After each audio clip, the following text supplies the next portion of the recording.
So, in the first chapter,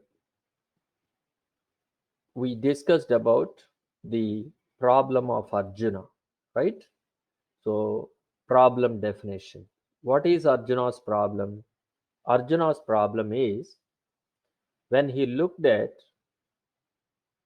the opposite side, all he sees is his relatives, especially looking them face to face.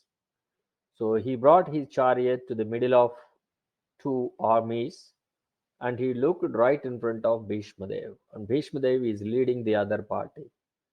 So by looking at them, he said, "There is no way I can kill them. I don't mind to become a beggar and leave the kingdom to them." So he decided and he quit. He decided and he quit. And the second chapter started. The second chapter, Krishna answered. What did he answer? Right away, he started very strong words, right? What is that? Kutashva kashmalamidam. Where did this has come from? So I'm not expecting this from you. You are a Kshatriya and your duty is to protect your people. Because if we look at it, Dharmaraja is his king. Even though he is his elder brother, but he is a king from the Pandava side. And it is Arjuna's job to protect Dharmaraja. Now, if Arjuna gave up, then what will happen? So Duryodhana is going to leave them, okay, they don't want to fight, let them go. He is not going to do. So he has to. So Krishna used strong words to provoke Arjuna to fight. He said, Anarya Justam Aswargyam Akirtikaram Arjuna. Anarya. Arya means those who know the value or civilized people or value of the life, who know the traditions, who know the process. All of it is Anarya, Arya. Now, Anarya means a tribal, a barbarian who doesn't know anything about, you know, kind of. So, if you do that, you become like that. Aswargam, basically, you don't go to heavenly planets if you get killed or something like that. So, in the battle, if you get killed, it is a given, it's a direct passport to heavenly worlds that is given. And also Akirtikaram, Akirti. So, Kirti means fame, Akirti means in fame. Especially Arjuna is a well known warrior, right? Well known warrior throughout the three worlds. Now, if he give up, what happens? Everyone will defame him, everyone will belittle him, criticize him. And also, he used very strong words. Klaibyam masmagamah partha.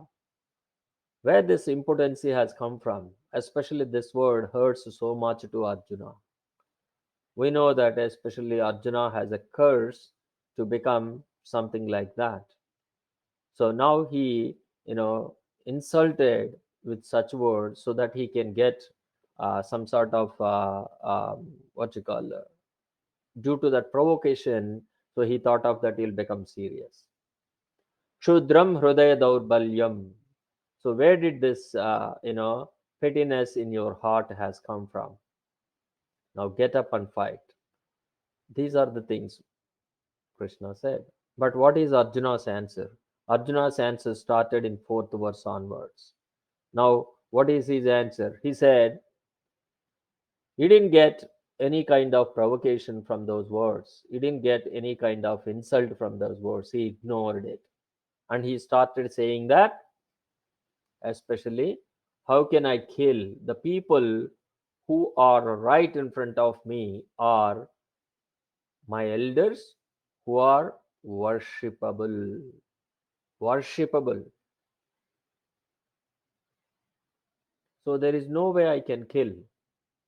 And he said, especially in the fifth verse, even though if they did little bit here and there, and if they even if they didn't do or follow the dharma, but they are definitely my elders and definitely worshipable, and there is no way I can kill them, and there is no way I enjoy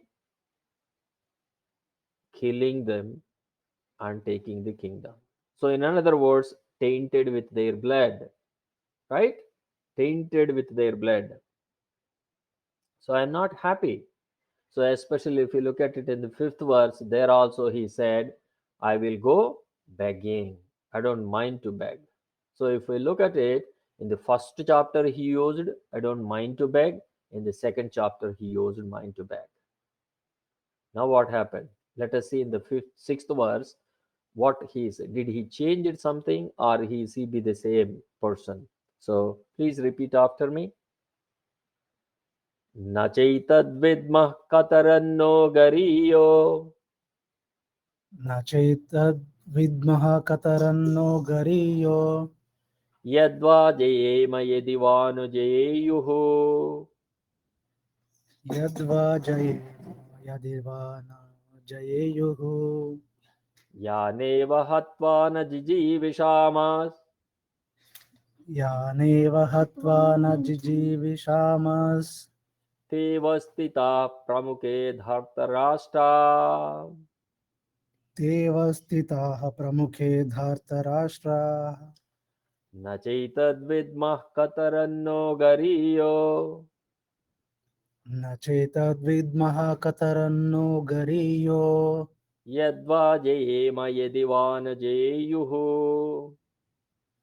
यद्वा जयेम यदि वा no जयेयुः यानेव हत्वा न जिजीविषामः यानेव हत्वा न जिजीविषामस् तेव स्थिताः प्रमुखे धार्तराष्ट्राः. तेव स्थिताः प्रमुखे धार्तराष्ट्राः Yes, couple of you can recite this verse.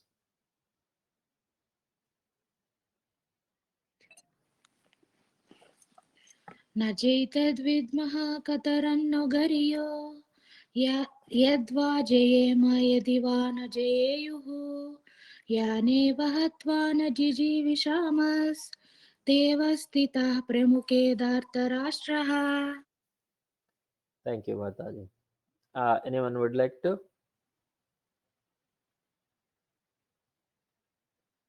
One more Yes. person can recite, please. न चैतद्विद्मः कतरन्नो गरीयो यद्वा जयेम यदि वा नो जयेयुः यानेव हत्वा न जिजीविषामस् ते अवस्थिताः प्रमुखे धार्तराष्ट्राः. Thank you. Thank you, Mahesh. Priya Mataji, would you like to read the translation and purport, Mataji? Yes, Prabhu. Translation. Nor do we know which is better, conquering them or being conquered by them. If we killed the sons of Dhritarashtra, we should not care to live. Yet they are now standing before us on the battlefield. Purport. Arjuna did not know whether he should fight and risk unnecessary violence, although fighting is the duty of the Kshatriyas, or whether he should refrain and live by begging.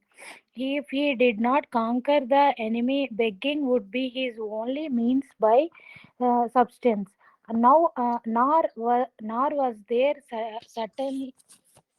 certainty of victory because either side might emerge victorious, even if victory awaited them and their cause with justified. Still, if the sons of Dhritarashtra died in battle, it would be very difficult to live in their absence. Under the circumstances, that would be another kind of defeat for them. All these considerations by Arjuna definitely proved that not only was he a great devotee of the Lord, but he was also highly enlightened and had complete control over his mind and senses. His desire to live by begging, although he was born in the royal household, is another sign of detachment. He was truly virtuous as these qualities, combined with his faith in the words of instruction of Sri Krishna, his spiritual master, indicate it is concluded that Arjuna was quite fit for liberation. Unless the senses are controlled, there is no chance of elevation to the platform of knowledge, and without knowledge and devotion, there is no chance of liberation. Arjuna was competent in all these attributes, over and above his enormous attributes in his material relationships. Thank you, Prabhuji. Thank you, Mataji. So, especially in this verse, we can clearly see the confusion of Arjuna. So, he said, whether we win the battle or they win on us. So, if we look at it, Arjuna has two choices. What are the choices he has? First, number one, he can fight. Number two, he don't fight. He gave up. Like in the first chapter, he gave up. That means in the second case, if you don't fight, then they have to live on begging. Even though they are Kshatriyas, he is ready to live on begging. So we can clearly see who in the world born in such a high class and ready to live as the low class, isn't it? I don't know how many of you are experienced. If you really wants to experience, go and ask anyone 10 rupees, 15 rupees, 20 rupees, a dollar, $2. Just you think of this way. You lose some purse or something and you don't have anything. You went somewhere. You went somewhere. Say, for example, you went to a mall or something and you lost completely your keys, everything is gone. Nothing. You don't have car, you don't have anything. Unless until you beg, request someone, there is no way you come back. In that situation, how do we beg actually? So begging is not a small thing, easy thing. Okay. First problem, begging. What is the first problem in begging? What is the first problem in begging? Especially people like us, what is the first problem in begging? Or false Self ego, Prabhu. respect. Self-respect. Yes, that is correct. Our self-respect, isn't it? Self-respect, it won't let us to do. Oh, I don't mind to starve, but I don't bend my head or I don't beg in front of someone. This is self respect, we call it as, or Mahesh Prabhu mentioned false ego. So, inside, our ego is telling that, hey, this is wrong. You are so high, you shouldn't beg. You shouldn't beg.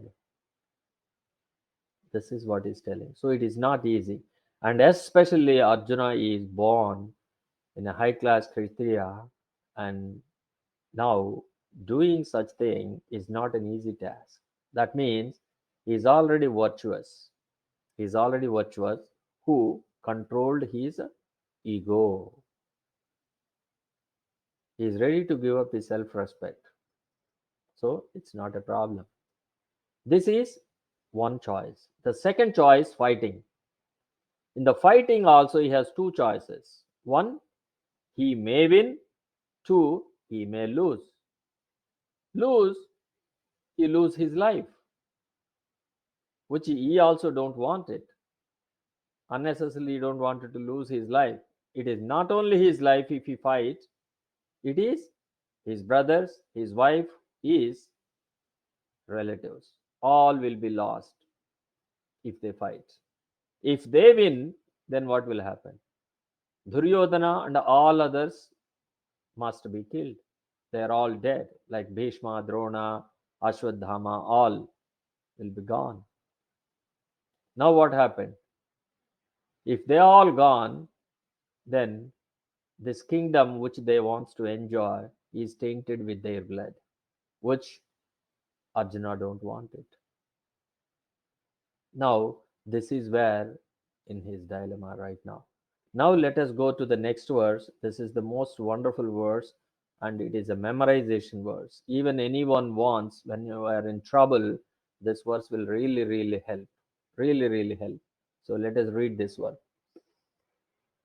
कार्पण्यदोषोपहतः स्वभावः कार्पण्यदोषोपहतः स्वभावः पृच्छामि त्वां धर्मसम्मूढचेताः पृच्छामि त्वां धर्मसम्मूढचेताः ये श्रेयस्यान्निश्चितं ब्रूहि तन्मे यच्छ्रेयस्यान्निश्चितं ब्रूहि तन्मे शिष्यस्तेऽहं साधिमां त्वां प्रपन्नम् शिष्यस्तेऽहं साधिमां त्वां प्रपन्नम् कार्पण्यदोषोपहतः स्वभावः कार्पण्यदोषोपहतः स्वभावः पृच्छामि त्वां धर्मसम्मूढचेताः पृच्छामि त्वां धर्मसम्मूढचेताः ये श्रेयस्यान्निश्चितं ब्रूहि तन्मे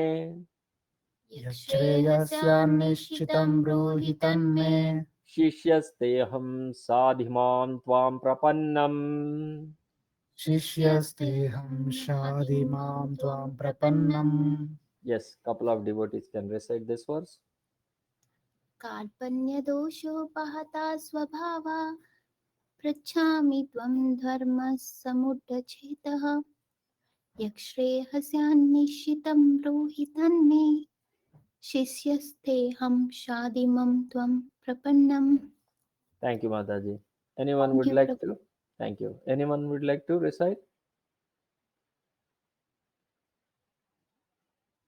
कार्पण्यदोषोपहतः स्वभावा पृच्छामि त्वां धर्मसम्मूढचेता यच्छ्रेयस्यान्निश्चितं ब्रूहि तन्मे शिष्यस्तेऽहं शाधिमां त्वां प्रपन्नम्.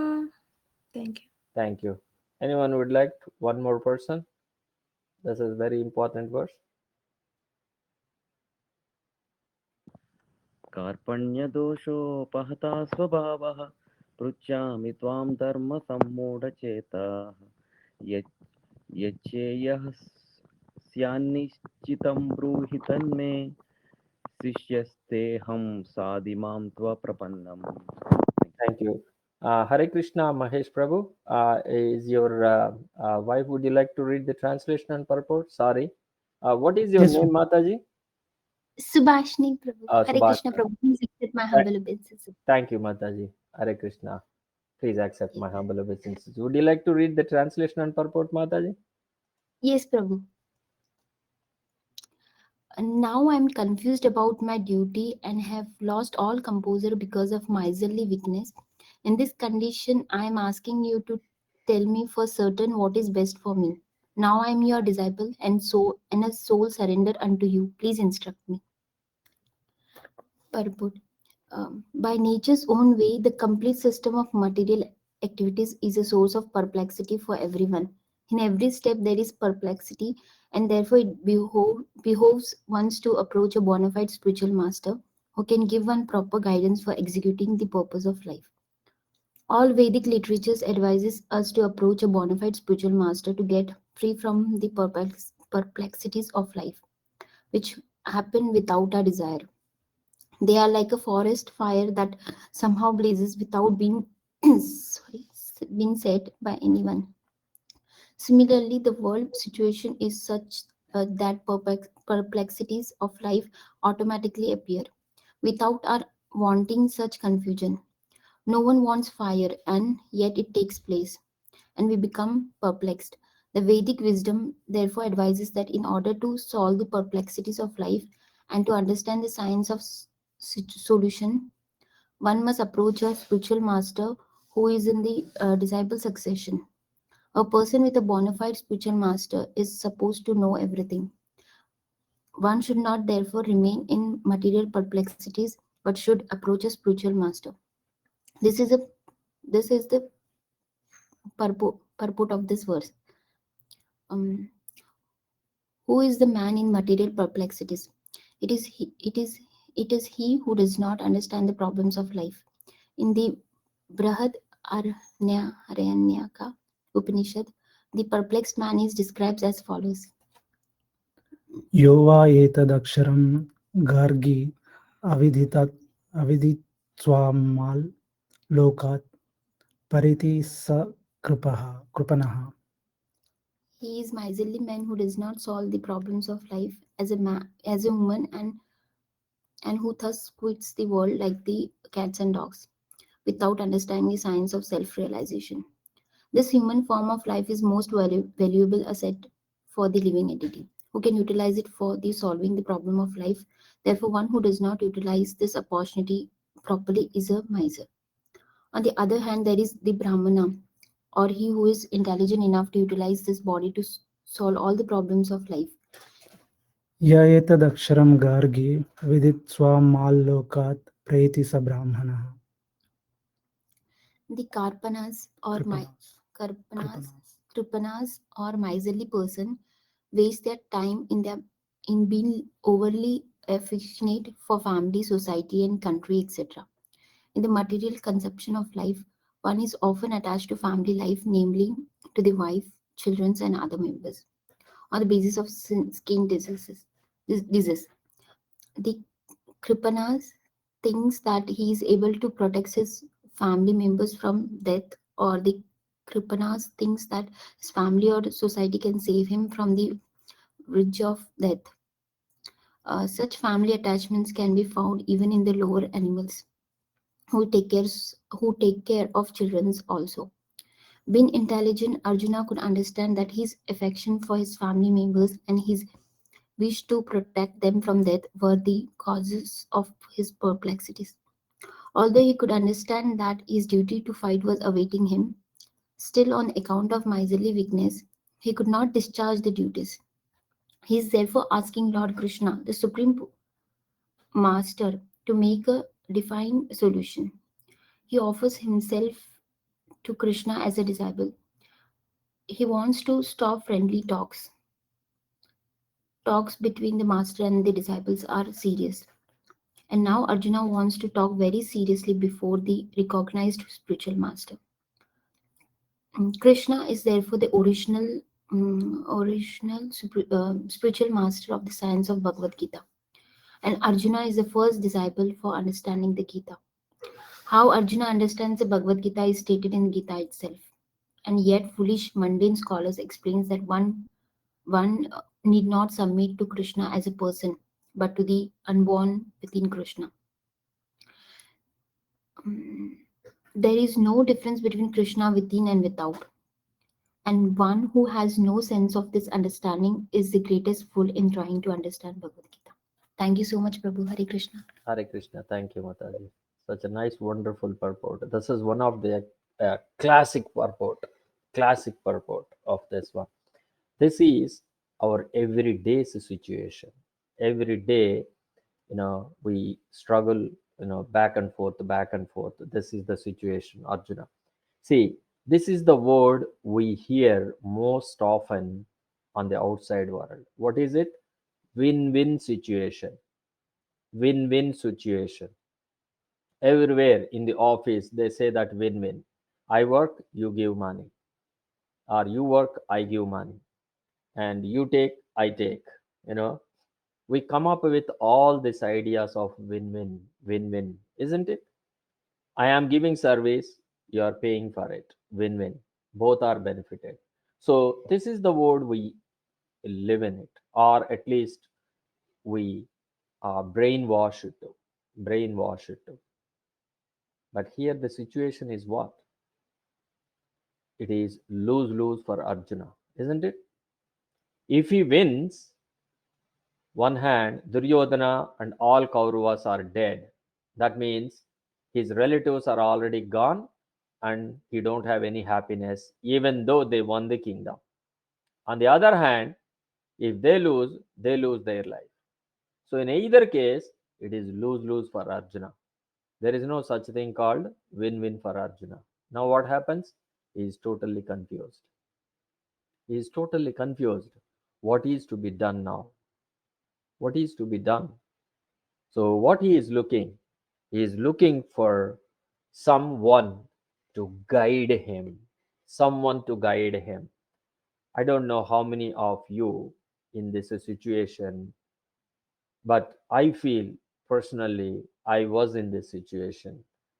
There were many times I feel that I have an elder brother who is strong enough to take care of all my problems. At least there is someone stand behind me and say that I am there, don't worry, I will take care of it. You just follow. You just follow me. That means that kind of confidence we need to have it. So here what he is saying is we must find such a person to give that kind of guidance. But in the material world, if we get any advice, most of the advices are selfish motive. Without selfish motive, we don't get good advices. There is always something at the end of it. Oh, what is in it for me? Something. So the advices which we get, it must be without anything wanting in return. Especially an advice should be not for immediate benefits. It should be a long term benefit, isn't it? We always say long term plans, long term plans. What does it mean by long term plans? I may win short, I may win today, I may do well this week, this month, this year. But if I'm going to lose next year, then what's the point? This is very short term. So, long term, who can provide the long term? So, when compared to our body and our soul, which one is long term? Long term is the soul, and short term is the body. But who knows about these things? Only Krishna knows, or only the spiritual master knows. So, the point right now here it is we need to find a teacher. Even in the material world, also, we look for a teacher, isn't it? Since our childhood, we always have a teacher. Even when we are infants, crawling babies, mother is the teacher. Sometimes father is the teacher. Sometimes siblings are the teacher. Sometimes neighbors are the teachers. And when we go to school, officially we have a teacher. We always have a teacher. So when it comes to spirituality, what happens? We don't want a teacher. Oh, I will read Bhagavad Gita myself and I will understand. See, this is our unfortunate thing. Because the most complex thing, we don't want any teacher. And the most easiest to lead, we want a teacher. And the most easiest to lead is the material world. And that is where we need the teacher. And the most complex thing is the spiritual life to lead or to get into it. And there we don't require a teacher. That means we really don't know our priorities.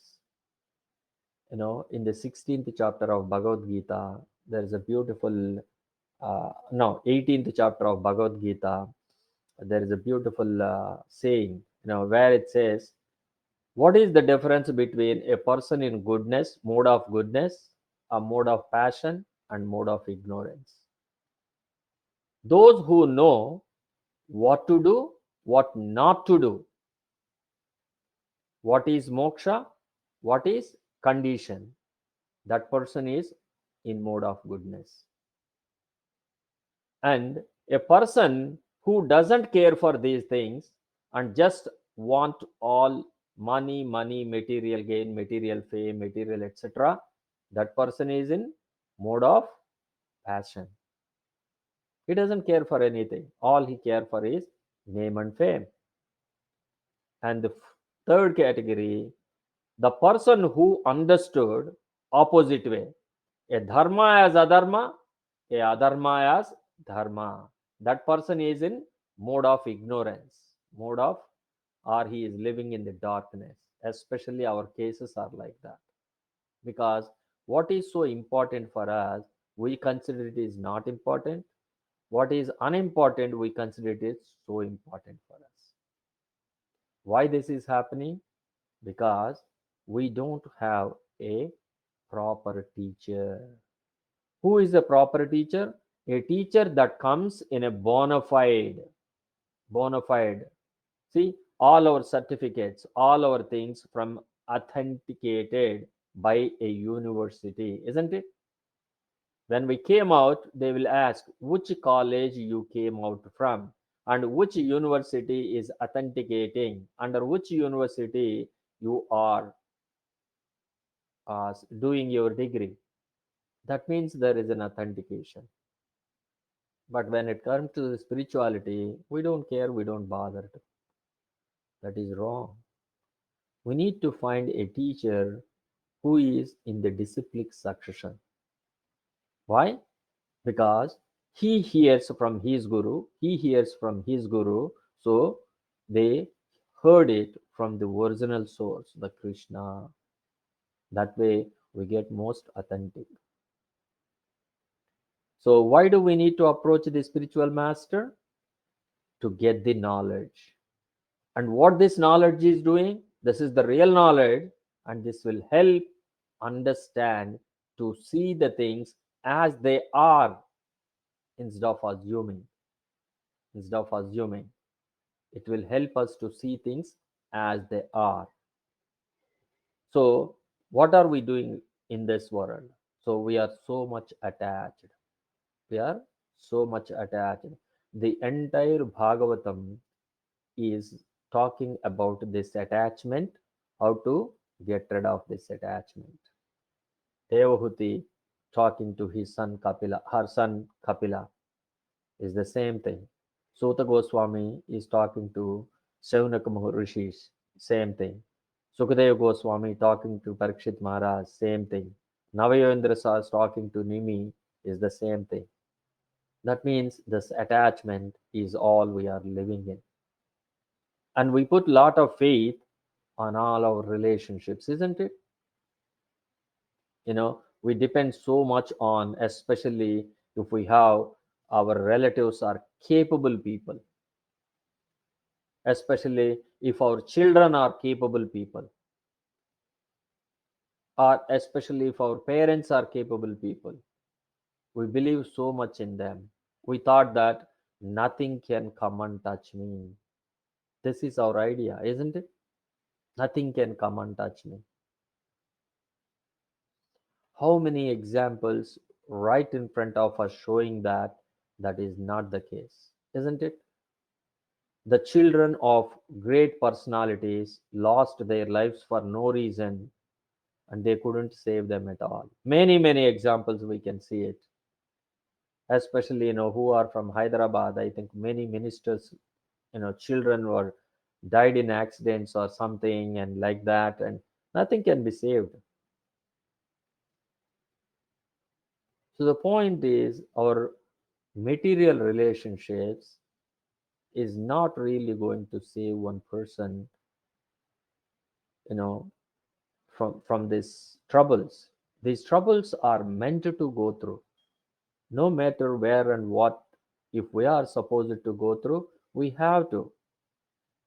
We have to. No matter how much money we have, how much intelligence we have, how much internet, nothing will work out. There is something called, we call it as lucky, unlucky, destined, fate. No matter what word we use it, whatever we have to go through it, isn't it? Not only in India, this word karma is so popular throughout the world.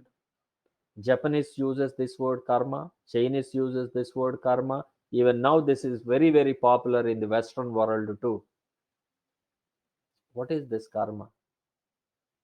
That means whatever we did in the past, as a result of that, whatever we gain, we must has to go through it.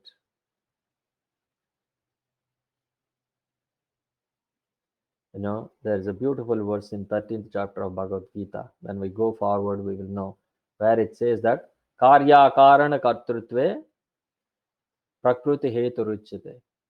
Purusha sukha bhoktritve heturuchyate. What it is saying, the soul doesn't have anything to do. The Paramatma, the Lord, has nothing to do. So, what is that? Then who is doing all these things? Prakriti. Prakriti has arranged all these things for us. The mode of goodness, mode of passion, mode of ignorance, all these facilities as given by Prakriti. And who is doing? Purusha Sukha. So all these miseries, happiness, we created it. We created it. Means mind, intelligence, our ego created it. Soul has nothing to do with it. Soul has nothing to do with it. So, as long as we have this body, if we do good things, we enjoy them. If we do bad things, we suffer. So, this is a simple equation. There is nothing there. Oh, I do this, it will solve. I do this. No. No matter how much money we have, no matter how much intelligence, if the karma is keep coming, there is no way to protect it. No one can protect it. The only person can protect it, the spiritual master, the Lord, the real knowledge. Sadhu, Shastra, Guru, right? Shastra. We need to know this Shastra. So, Tat Vijnanardham Saguram Eva Bigachet. So, what it is mean? Tat Vijnanardham. So, to get the real knowledge, so really understand. Sagurum Eva Bigachet. We need to approach the spiritual master. We must approach the spiritual master. How did we approach the spiritual master? Tatviddi pranipatena pariprashnena sevaya. Sevaya. We have to inquiry submissively. So, three things we need it. What are the three things? First, we need to submit. And two, query them properly, not in a challenging mode. And service. We need to do some service. We must do some service. This is the way we should learn from a guru. Then he can give whatever the truth, absolute truth. Because they have seen the truth. Tattva darshanaha. They have seen the truth. So that truth they will tell us. Even Padma Purana is supporting the same. What is that? Sampradaya vihinaye mantra tantras nishpala. Mantras ye nishpala. So, sampradaya vihinaye, then whoever is not taken the shelter of a guru, whatever the mantras, tantras, he is doing it, he is following it, they are completely waste, useless. That means it must be heard, it must be supported, it must be come from the spiritual master. So, this is very, very important here. Now, what happened? Arjuna turned himself into a Sishya and he said, now speak seriously. So far, either they both are talking like friends and they both are of the same age and they are discussing like a friendly manner. Is one is giving an advice to the other one. There is no instructional mode. This is not a student and teacher. This is more like two friends are talking, or a well-wisher is talking to another. Now, Arjuna understood this is not going to work for me. If you are trying to give a friendly advice, no, I need serious advice. The serious advice comes only when we become a student. When we become a student. You know, this word, a few weeks back, I heard in a class, Sachinandan Swami is talking. We're all in the class listening Bhagavatam. And Bhagavatam class is given by Gauranga Darshan Prabhu, very young, right? Sachinandan Swami, very old and Maharaj. You know what Maharaj commented at the end of the class? I am sitting in this class as the beginner of not knowing anything, and I am taking notes. I'm taking notes. This is the attitude. Maharaj has experienced so much, went through so much literature, and is there anything that Maharaj didn't know? Maharaj didn't went through, but he's sincerely writing notes, he's sincerely making notes, he's sincerely doing it as if he is the first time attending, as if he is learning for the first time. This is the attitude if we wanted to progress. So here, sincerely, Arjuna became a Sishya. And especially if we look at these words actually, Shishyasteham sadhi mam tvam prapannam. Sadhi, instruct, instruct. Sishya, I become a disciple. Prapannam, I surrendered. I surrendered. This is very important. When we surrender to a guru, it is considered as good as you have given your life to him. Of course, nowadays, student teacher relations are completely changed. They don't have any moral values at all.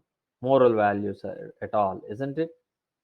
We are paying and there is no gratitude there. I am paying, you are telling the lecture. That's all, period. There is no cordial relationship between guru and student at all. It is like a what you call a business, demand and supply. It's just a business. There is no relationship. There is no relationship. And also there is no value also nowadays. Lot of movies have come nonsense, the students going after teachers, teachers coming after students. That is nonsense, utterly nonsense. The relationship between a student and a teacher is the highest, the most purest form that we can see in the material world. But what are we seeing it? Completely, utterly nonsense. But that is not what he is speaking about. Now, this is where Arjuna start thinking, isn't it? So far, he confused, he don't know what to do, but this is the time he start thinking what to do, what is the solution.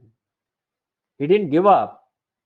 Very interesting. He didn't give up, but he's trying to find the solution. And where he is looking? He's looking towards Krishna. This is what we need to do. Lot of times we look in front, we look our back, we look our sides, but we must look up. We must look up. That is where the Lord, or the Lord who is sitting in your heart, that is where we need to look.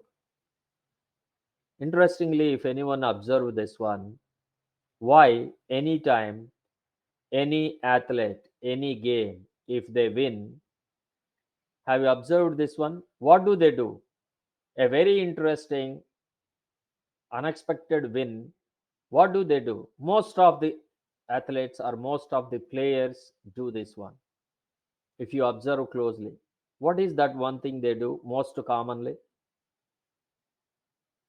They cry, shout, scream, roll, all those things they do. Apart from that, one distinct one you can see it, observe very uniquely, no matter which country they belongs to, and they may know the tradition, may not know the tradition, know the philosophy, not knowing the philosophy, they do this thing. What is that one? Even the Look, materialistic people do. look up. Why is that one, Prabhu? Um, s- some like looking up to, and it just God and thanking God and for that win or some, right? That's my understanding. That is a person who knows who is a God conscious. Mhm. Even a person who is not a God conscious person does that. Why?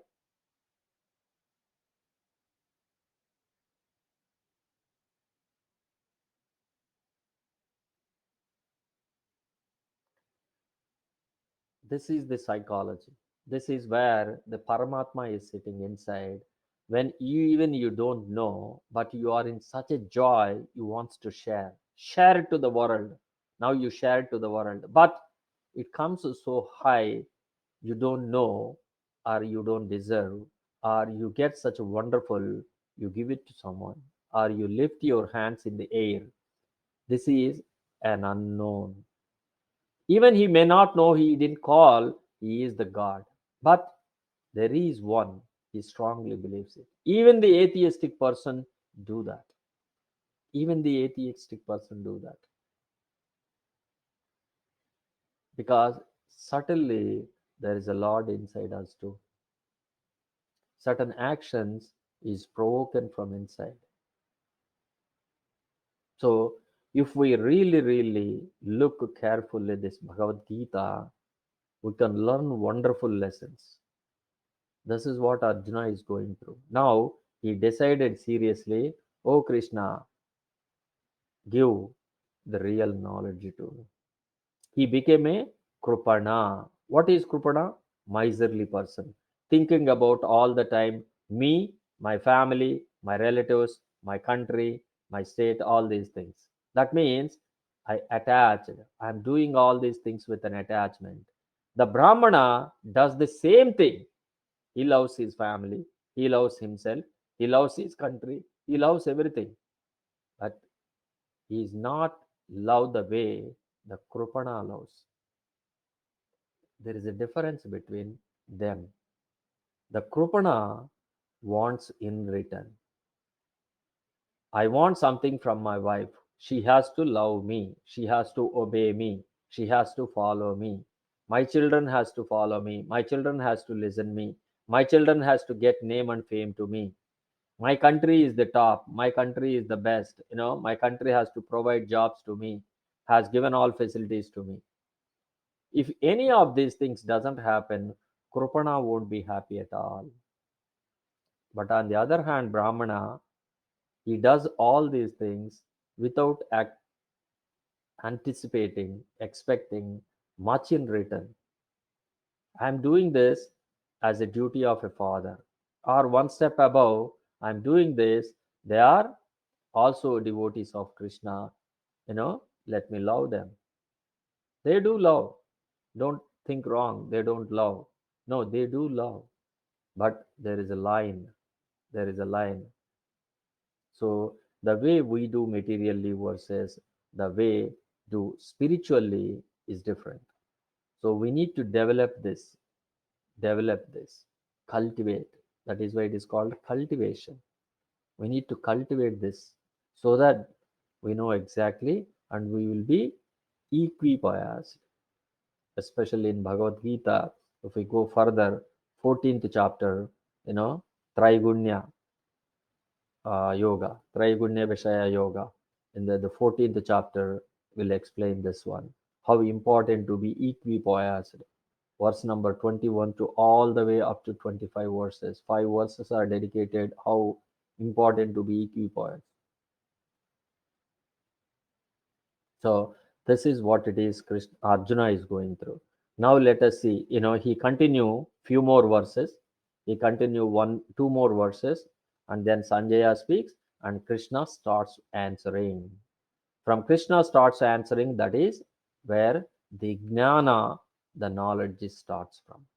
So we will take few more or one more class at least to go to the remaining verses, and we will jump into Krishna's portion.